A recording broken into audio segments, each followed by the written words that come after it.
नमस्कार दोस्तों, स्वागत है आपका हमारे YouTube चैनल पर। दोस्तों, पूरे भारत में जो बीएसएनएल कर्मचारी हैं उनको थर्ड पीआरसी को लेकर जो लड़ाई है काफ़ी तेज हो गया है और कर्मचारियों की यही मांग है कि थर्ड पीआरसी जल्दी से लागू किया जाए।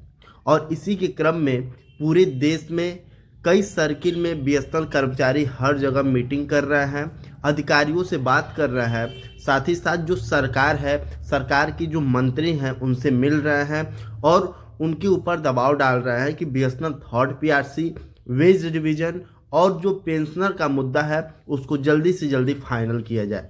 इसी के क्रम में एक और मीटिंग हुआ है, लेकिन साथियों ये जो मीटिंग है बाकी जो मीटिंग है उससे बहुत अलग है। दोस्तों, 10 जनवरी को इम्फाल में एक इम्फाल यूथ हॉस्टल है, वहाँ पर BSNL employ union north east 2 circle की एक एक्सटेंडेड सीईसी मीटिंग आयोजित की गई है। दोस्तों, इस मीटिंग में मणिपुर, नागालैंड और अरुणाचल प्रदेश, इस तीनों राज्यों के जो बीएसएनएल के कर्मचारी हैं, जो बीएसएनएल में काम कर रहे पेंशनर हैं, ये सारे लोग बड़ी संख्या में शामिल हुए थे, जिससे ये पता चल रहा है कि कर्मचारी अब चुप नहीं बैठना चाहते हैं, अपने हक के लिए जाग चुके हैं। दोस्तों, इस मीटिंग में सिर्फ बीएसएनएल एम्प्लॉय यूनियन के ही सदस्य नहीं थे, बल्कि इस मीटिंग में कई बड़े संगठन के नेता भी मौजूद थे, जैसे all India BSNL pensioner association. ये पेंशनर लोग के लिए एक संगठन है। इस संगठन के जो मुख्य नेता थे, जो जनरल सेक्रेटरी थे, इस मीटिंग में मौजूद थे। संचार निगम एग्जीक्यूटिव एसोसिएशन के भी अधिकारी इस संगठन में मौजूद थे। BSNL casual and contract worker federation का भी जो जनरल सेक्रेटरी था इस मीटिंग में मौजूद थे।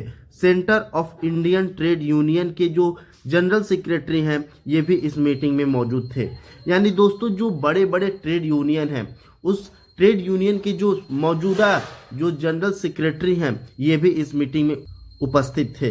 इन सभी नेताओं ने मंच से जो कर्मचारी हैं उनके हौसला को बढ़ा दिया है और एकता का संदेश दिया है।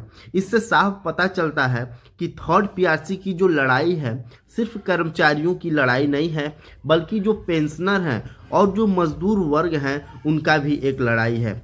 साथियों, इस मीटिंग में कॉमरेड लोक साहेब सिंह और कॉमरेड के सिंह जैसे वरिष्ठ नेता ने बोला है कि जो बीएसएनएल यूनियन है, बीएसएनएल एम्प्लॉय यूनियन है, ये मणिपुर, नागालैंड और अरुणाचल प्रदेश तीनों राज्यों में अपने संगठन को इतना मजबूत कर लिया है अपनी मेहनत की वजह से, जिसके वजह से करीब 30 नए सदस्य उस मीटिंग में बीएसएनएल एम्प्लॉय यूनियन से जुड़ गए हैं। दोस्तों, इसका मतलब साफ है कि लोग समझ चुके हैं कि अब बिना यूनियन के थर्ड पीआरसी नहीं मिलेगा। इस मीटिंग में करीब 100 सदस्य शामिल हुए हैं, जिसमें रेगुलर कर्मचारी, पेंशनर, कैजुअल लेबर और तीनों बीए के डिस्ट्रिक्ट सेक्रेटरीज भी इस मीटिंग में शामिल हुए हैं और सबने खुलकर अपनी बात को रखा है। डिस्ट्रिक्ट सेक्रेटरीज ने बताया है कि जो नेटवर्क की समस्या है, स्टाफ की भारी कमी है, संसाधनों की कमी है और सरकार की जो अनदेखी है, इन सारे मुद्दों को लेकर हम सरकार की तरफ जा रहे हैं। और इसी स्थिति के वजह से जो बीएसएनएल की सर्विस है और कर्मचारियों की सैलरी है उस पर काफ़ी नुकसान हो रहा है। जब बीएसएनएल मजबूत नहीं होगा तो थर्ड पीआरसी मिलने की जो संभावना है ये भी खत्म हो जाएगी।